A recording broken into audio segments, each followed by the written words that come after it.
Hey, we've been talking about it all week. Ladies and gentlemen, guess who's in the house? Make some noise for one of the coolest guys in the business. I'm telling you, this brother is cool. Give it up for GQ, Joe in the building, baby.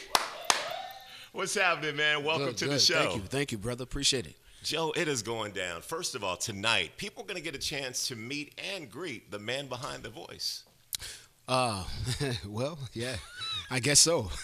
You know, I'm always excited about meeting fans and those who have supported the music for so many years, and each person comes with a different perspective, and it's nice to just connect with them on a personal level. So I'm looking forward to it. You're a good connector, man. We've got some fans in the studio, man. Hey, just talking to them, ladies. Like, hey. So tonight it's going to be at the Indiana Grand Racing and Casino. People can see Joe meet and greet from 7:30 to 8 o'clock. And that's going to be awesome. We appreciate that. But it's my pleasure. We were talking about the lineup tomorrow, Joe. Yeah, my brothers. You know, it's funny that I mean, after so many years of being in this industry, I get a chance to continue connected with the family. You know, from Sweat, Bobby, John B, Life Jennings. You know, just to bring back that just nostalgic music that was done back in the '90s, and Sweat, he goes back to the '80s. Him and Bobby. So I mean, it's fun. I mean, it's one of those moments that, you know, we're just gonna as solo artists, as I mentioned earlier. You know, it's just all solo artists on the bill tomorrow. We're just gonna create something very magical, something very special, especially for the ladies. So all the ladies come out for sure, 100% support, and we're going to give you a great show. Kings of R&B. Tomorrow, it's going down Kings at of R&B. There you go. Indiana Farmers Coliseum. But check it out, man. Let's talk about Joe for a minute. The single, I Don't Want to Be a Player. Every dude in the world has at one time has performed that song, like in the car, singing Joe songs. So what's the theme behind that, man? It's a good line. It's a good line. I mean, don't want to be a player anymore. I mean, if you just think of, you know, how things were, back in the early 90s, you know, player was, you know, and the players before, you know, it was just sort of that phrase, that term that just sort of kept this camaraderie between guys. So when you spoke of it in an opposite term and perspective, it just put a whole different twist and turn on it. And it was almost like the proposal sort of line. You know, I don't want to be a player anymore. I'm throwing in the towel, and this is where I want to be for the rest of my life. I want to spend the rest of my life with this one person. So it's kind of a cool line at the same time, but it was, you know, to have Big Pun be a part of it, and the whole Terror Squad, Fat Joe, just to make it more of a universal record was just something even extra special on top of it. So, man, you talk to the ladies in your songs, you know. I want to know what turns you on. Yeah. You just go straight to it, man. Yeah. Tell me about these singles that just talk straight to the ladies, man. You must know a little something about relationships. Well, I mean, you know, just being in this world for, you know, the short time that I've experienced, you know, a lot of different things.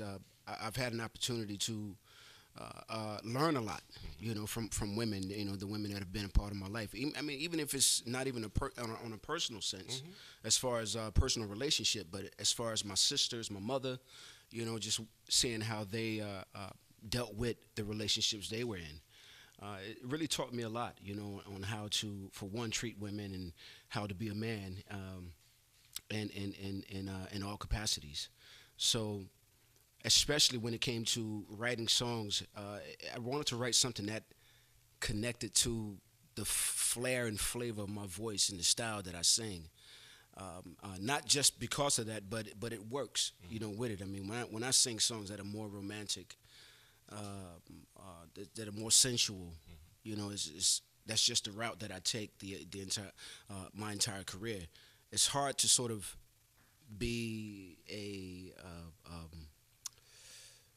this sort of artist that wants to be tough, so to speak. You know, just want to be this macho kind of guy. When you sing with a velvet sort of tone, Barry had a way of singing something, even in his tone, that was very masculine, but he still sang to, you know, a certain audience, and the contrast between the two just certainly worked. And I mean, you have artists like Chris Brown and certain artists that are young and that want to do something that's a little bit against what their sound is. Sometimes it works, sometimes it doesn't. But I've always been a fan of what R&B really stood for. You think of the Marvin Gayes and those artists that really, embraced, their voice and their sound and just their livelihood and what they were around. And he loved his mother. I love my mother. And so when you think about those things, they just kind of come into play of where you want to be and where you need to be in life and the message you want to deliver. That's awesome. Man. It's always about the message at the end of the day. You got a song called Love Scene. So right now we got the ladies in here. Love scene? Yeah. Let's make a love scene. What's a love scene with Joe? A love scene with me is I try not to go too far over the top with it. Sometimes you think of trying to go too, trying to be extra and trying to make it the best situation possible. But sometimes simplicity is the best thing. I love to cook. I'm a homebody. I love movies, and particularly in the song, it's a little more graphic and more detailed than that, which I don't think I should get into, because of kids at home watching. But yeah, it's all of the aspects of, a man pleasing a woman in any kind of way that he can. That's what I'm talking about. So you talk about the good girls, man. Your songs are just so smooth and awesome. If I Was Your Man. Yesterday, it was Prince's birthday. Oh, wow. Yeah, it was his birthday. It was a great celebration. Who's that person that inspired you growing up? Well, Prince definitely is big inspiration. Michael, Stevie, Marvin, so many great, I would say Motown acts, 70s, 60s era, 80s. I just love musicians. For one, I've always been a fan of like those who can actually play the instruments. And I think that's a lost art in terms of what today's generation are getting. They're not getting this genre of music that Bruno Mars plays. John Legend plays, but John is a little bit more old school in my opinion. But he happens to work for today's generation. So it's kind of tough to find an artist or find young artists, let's say the Bryce Tillas, or because I think a lot of them right now are more influenced by hip hop and rap, not so much musicians. And so I've always been a big fan of those musicians like Prince, who can actually sing, write, play. Teddy Riley, he was a big influence on my production and writing was Babyface. Babyface was a huge inspiration for me as a songwriter. Jimmy Jam and Terry Lewis. I think the list just continues to go on and on and on because if you go back and if people take the time to go back, they'll find and discover something that is something so magical and something that's so special that regardless of whatever comes after, it can never replace that. And I think that's what music, for one, did for me, just as instruments, and songwriting, just as that extra bonus. What's your favorite Joe song to sing? When it's coming up tomorrow night, you're like getting hyped because this is the song you love to sing. It's tough. It's tough. Yeah, a lot because you're gonna get a different response with each song that you do. I'd like to do songs that, just B-sides. Just something that's just on the album. Nice. Like that wasn't a single. Like Friends Don't Let Friends from my signature album, or I Need a Special Friend. So certain songs that are just not really that popular, but I know they feel that good, so that it'll draw people into it. So it's kind of like those kind of records, and a lot of times I like to pick up an instrument on stage as well, or just sit at the piano. What's some instruments that you love playing? What's another instrument? I love them all. I love them all. What's your favorite? My favorite is probably guitar. Wow. Yeah. That's why you noticed the guitar over here in the studio. Yeah, okay, Joe, that song that gets you on the dance floor. Just any song. What's that song when you hear it like, I got to get out there on the dance floor? What's that song? Do you remember? Come on, everybody. I wish I could sing better. I know it, but man, that's obviously one of those barbecue nostalgic songs.